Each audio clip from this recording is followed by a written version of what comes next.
திமுக அரசின் மக்கள் விரோத போக்கை கண்டித்து குறிப்பாக இளைஞர்களுக்கு வேலைவாய்ப்பை உருவாக்கி தருவோம் என்று சொல்லிவிட்டு ஆட்சி பொறுப்புக்கு வந்த போதை கலாச்சாரத்தை தமிழ்நாடு முழுவதும் பட்டி தொட்டியெல்லாம் பரப்பியிருக்கின்ற திமுக அரசை கண்டித்து இன்றைக்கு தமிழ்நாடு முழுவதும் ஆர்ப்பாட்டம் நடத்தி கொண்டிருக்கிறோம். திருச்சியில் நானும் நிர்வாகிகளுடன் தொண்டர்களுடன் கலந்து தமிழ்நாட்டு மக்களின் சார்பாக எங்களது எதிர்ப்பை இன்றைக்கு கண்டனமாக வெளிப்படுத்த இருக்கிறோம்.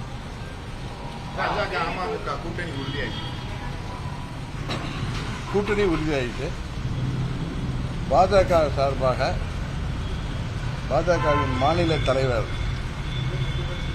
நண்பர் திரு கே அண்ணாமலை அவர்களும் டெல்லியிலிருந்து வந்திருக்கின்ற பிரதிநிதி முன்னாள் அமைச்சர் திரு கிஷன் ரெட்டி அவர்களும் என்னோடு இன்றைக்கு தொலைபேசியில் தொடர்பு கொண்டார்கள். அவங்கள்ட்ட நான் அம்மா மக்கள் முன்னேற்ற கழகத்தின் நிபந்தனையற்ற ஆதரவை பாஜக கூட்டணிக்கு நான் கொடுத்திருக்கிறேன்.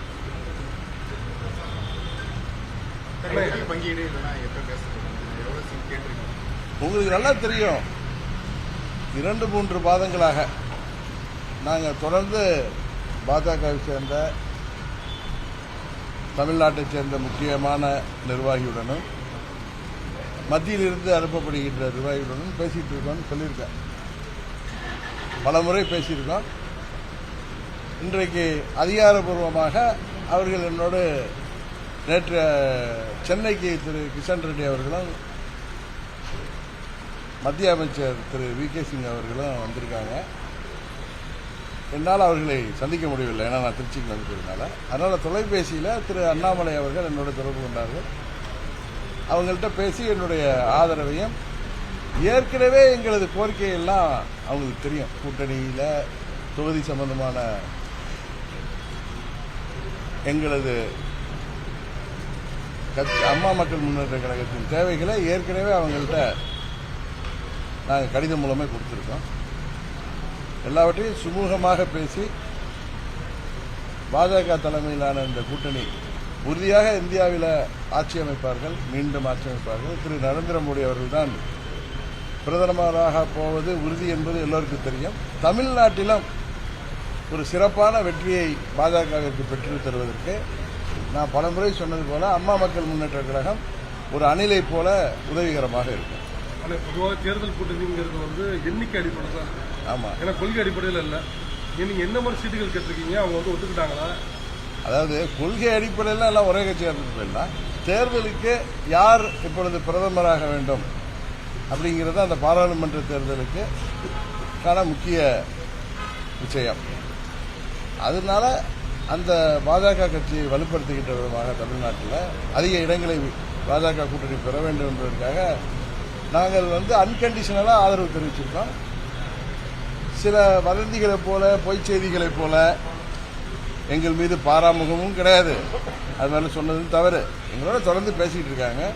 6 மாதங்களாக பேசுகிறாங்க. குறிப்பாக ஒரு 2-3 மாதங்களாக தொடர்ந்து பேசிக் கொண்டிருக்கிறார்கள்.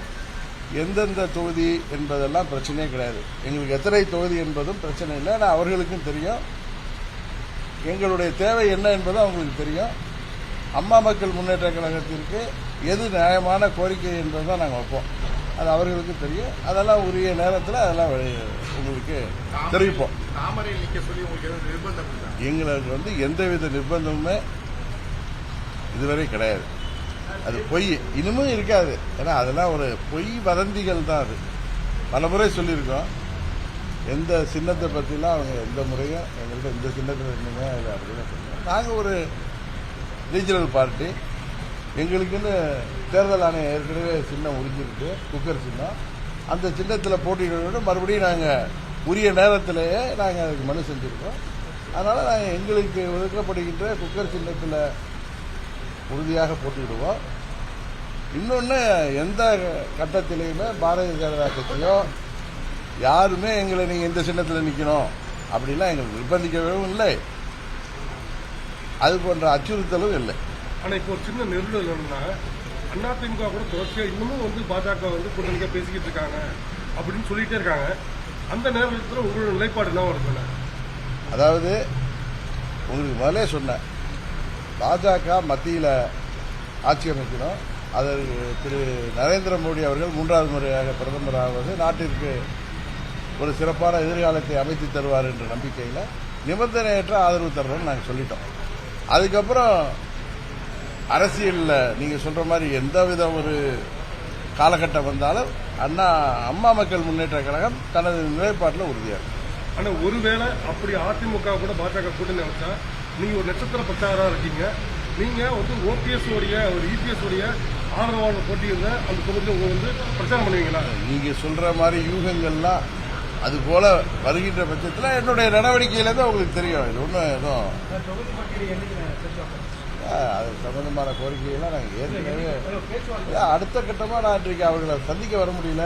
திரு கிருஷ்ணன் ரெட்டி அவர்கள் எனக்கு ஏற்கனவே அறிமுகமானவர், திரு வி கே சிங் அவர்களும் நான் பலமுறை அவர்களெல்லாம் அறிமுகமானவர்கள், சந்தித்து பேசியிருக்கேன். இன்று வர முடியலைங்கிறத சொன்னதை அவங்க புரிஞ்சுக்கிட்டாங்க, மறுபடியும் சந்திப்போம்னு சொல்லியிருக்காங்க.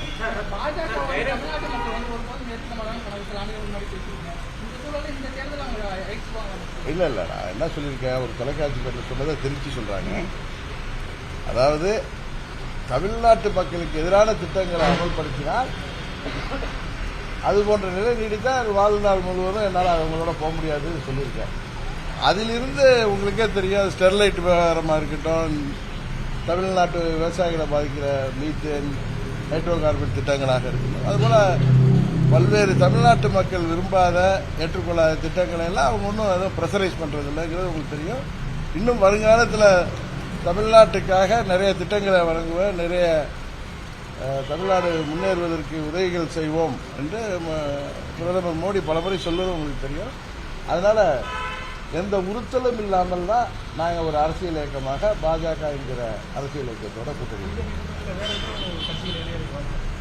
ஏற்கனவே இருக்கிற கட்சிகள் இன்னும் பல கட்சிகள் அவங்க பேசிட்டு இருக்காங்க தமிழ்நாட்டில்.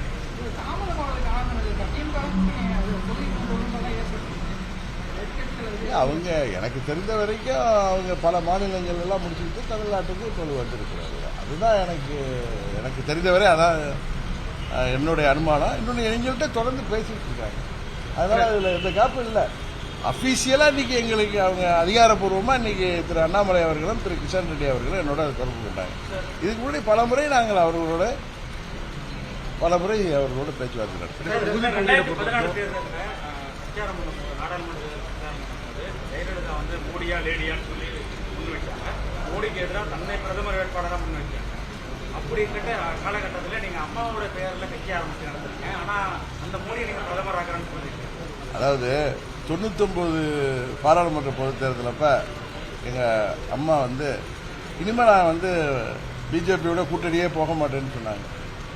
ஆனால் 2004 அம்மா கூட்டணி சென்றாங்க. அதுமாதிரி 2014 அம்மா ஒரு நிலைப்பாட்டை எடுத்தார்கள். இப்பொழுது அம்மா அவர்கள் நம்மோடு இருந்திருந்தால் அவர் என்ன நிலைப்பாட்டை எடுத்திருப்பாரோ அதில் தான் சொல்ல முடியும். இப்பொழுது அம்மா மக்கள் முன்னேற்ற கழகம் அம்மாவின் கொள்கைகளை தொடர்ந்து கொண்டு செல்கின்ற இயக்கம். இந்த காலகட்டத்திற்கு தமிழ்நாட்டிற்கு என்ன தேவையோ அதன் அடிப்படையில் நாங்கள் கூட்டணி அமைச்சிருக்கோம். நான் அப்படி சொல்ல, அம்மா என்ன நிலைப்பாடு இருப்பாங்களோ அதில் நாங்கள் கட்டுப்பட்டு இருப்போம். இன்றைக்கு அம்மா அவர்கள் இல்லை நம்மோடு. இன்றைக்கு அம்மா மக்கள் முன்னேற்ற கழகம் அம்மாவுடைய லட்சியங்களையும் கொள்கைகளையும் தொடர்ந்து கொண்டு செல்கின்ற பணியில் இருக்கோம். இன்றைக்கு தமிழ்நாட்டிற்கு என்ன தேவையோ அதற்கான முடிவாக நாங்கள் பாஜக கூட்டணியில் இணைவதை, அது எந்தவித நிபந்தனையற்ற ஆதரவு அளிப்பதுதான் சரியாக இருக்கும் என்று நாங்களாக முடிவெடுத்தோம். நீங்க ஆர்கே நகர்ல நிக்கிறப்ப கூட உங்களுக்கு அவ்வளவு தொந்தரவு, அந்த எலெக்ஷன் நிப்பாட்டி எல்லாம் பண்ணது பாஜக தெரியும், வெளிப்படையா எல்லாம் பேசணும். இப்ப தொண்டர்கள் மத்தவங்க மத்தியில் அவங்களோட இணைந்து கேட்கிற கேள்வி கேட்டு ஒரு காலத்தில் நம்ம புரிஞ்சிக்காம இருந்திருக்கலாம். இப்பொழுது அம்மா மக்கள் முன்னேற்ற கழகம் டிடிவி தினகரன் பற்றி அவர்கள் நன்றாக புரிந்து வைத்திருக்கலாம். அதனால 2021 நான் அந்த கூட்டணியில் செல்வதற்கான வாய்ப்பு இருந்துச்சு, உங்களுக்கு தெரியும். அப்பொழுதும் டெல்லியைச் சேர்ந்த நலம் விரும்பிகள் திமுக இங்கே தீயசக்தி ஆட்சிக்கு வந்துவிடக்கூடாதுங்கிறதுக்காக என்னோட தொடர்பு கொண்டாங்க. நான் பலமுறை சொல்லியிருக்கேன்.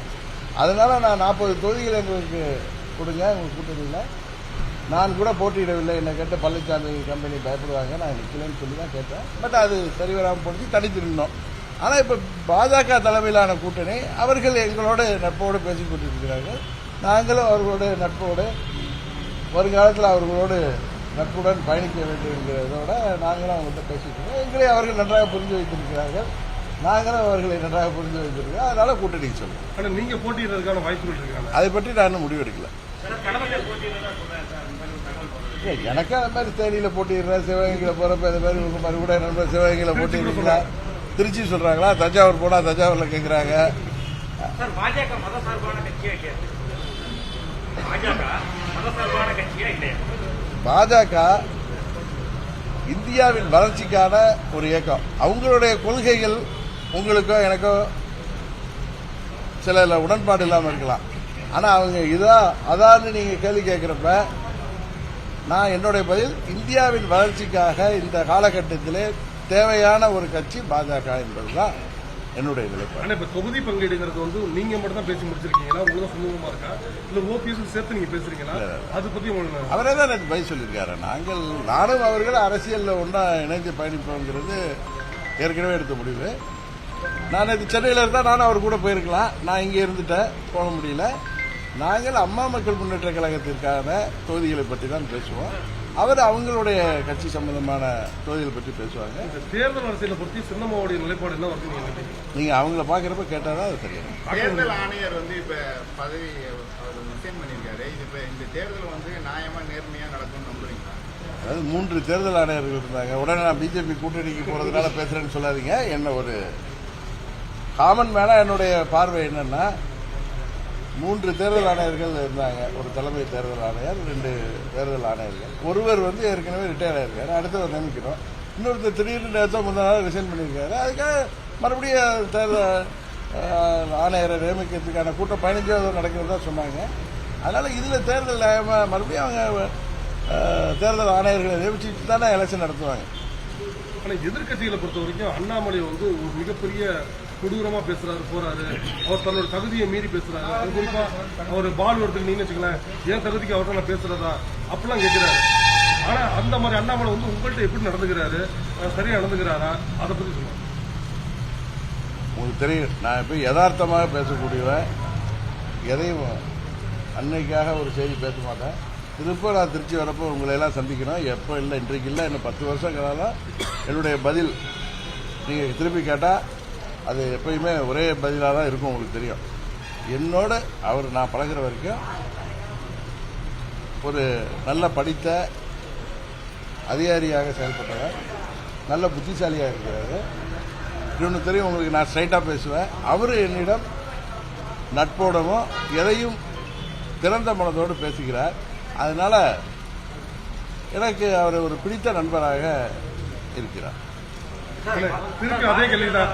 இப்ப எடப்பாடி பழனிசாமி திருப்பி வந்து பாஜக கூட்டணிக்கு வந்தா நீங்க அவர்களுடைய தொகுதியில போட்டி, அவங்க வந்து அண்ணா வந்து இரட்டல் நிற்பாங்க, நீங்க பிரச்சாரம் ஒருவேளை மாட்டீங்களா? அரசியல்ல திமுக என்கிற ஒரு தீய சக்தி அழிப்பதற்காக பாஜக எல்லா கட்சிகளிடம் கூட்டணிக்கு வேண்டும் என்று பேசலாம். அது அவர்கள் பக்கத்து நியாயம். நீங்க சொன்னது மாதிரி ஒரு நிலைமை ஏற்பட்டா அப்பொழுது நாங்க என்ன செய்யறோம்னு பாருங்களேன், வெயிட் பண்ணுங்களேன். என்ன இருக்கு இப்ப இத்தனை நாள் இந்த கேட்டீங்க கூட்டணி போகலான்னு நாங்கள் வந்து சில கட்சிகளோட பேசிட்டு இருக்கோம். அது கூட்டணி உறுதியான பின்பு சொல்றேன்னு சொன்னேன். எதையும் ஒரு அபிஷியலா அண்ணா திமுக இன்ன வரைக்கும் நீங்க வந்து, அதாவது எடப்பாடி பழனிசாமிக்கு இன்னும் எதிராக தான் இருக்கீங்க. இன்னைக்கு இல்ல, என்னைக்கு இல்ல, தனிப்பட்ட முறையில் எனக்கு எடப்பாடி பழனிசாமிக்கு எந்த கொடுக்கல் வாங்கல் பிரச்சனை இல்ல. துரோக புத்தியுடைய பழனிசாமி நாங்கள் பயணிப்பது எந்த காலத்திலும் சாத்தியமில்லை. அவர் அந்த துரோக சிந்தனையெல்லாம் மறந்து அந்த சிந்தனையெல்லாம் விட்டு ஒரு நல்ல மனிதராக அவர் வந்தால் அப்பொழுது அதை பத்தி யோசிப்போம். இல்ல இல்ல, நான் சொன்னேன், எந்த காலத்திலும் திருந்தாத பழனிசாமியோட நாங்க பயணிப்பதற்கு வாய்ப்பு இல்லை. நீங்க சொல்ற மாதிரி வர்ற சமயத்துல அந்த நேரத்தில் நான் இதே திருச்சிக்கு வந்து உங்களுக்கு அதே கேள்விக்கு பதில் சொல்றேன்.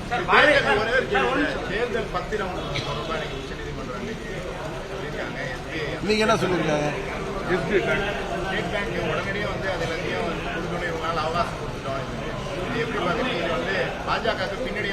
இல்ல இல்ல, இது வந்து பார்லிமெண்ட்ல இயற்றப்பட்ட ஒரு சட்டம். அதன் அடிப்படையில் நம்ம பார்க்கிறோம் தொலைக்காட்சிகளில், மாநில கட்சிகளில் திமுகவோட 90% நிதி வந்து எலக்ட்ரல் பாண்ட்ஸ் மூலம் வந்திருக்குங்க. அதனால அதை எஸ்பிஐ அதை ஹேண்டில் பண்ணிக்க போறாங்க. அது எஸ்பிஐயோட ஹெட்டாக்கு நம்ம எதுக்கு அதை போய் மண்டையை உடைச்சிட்டு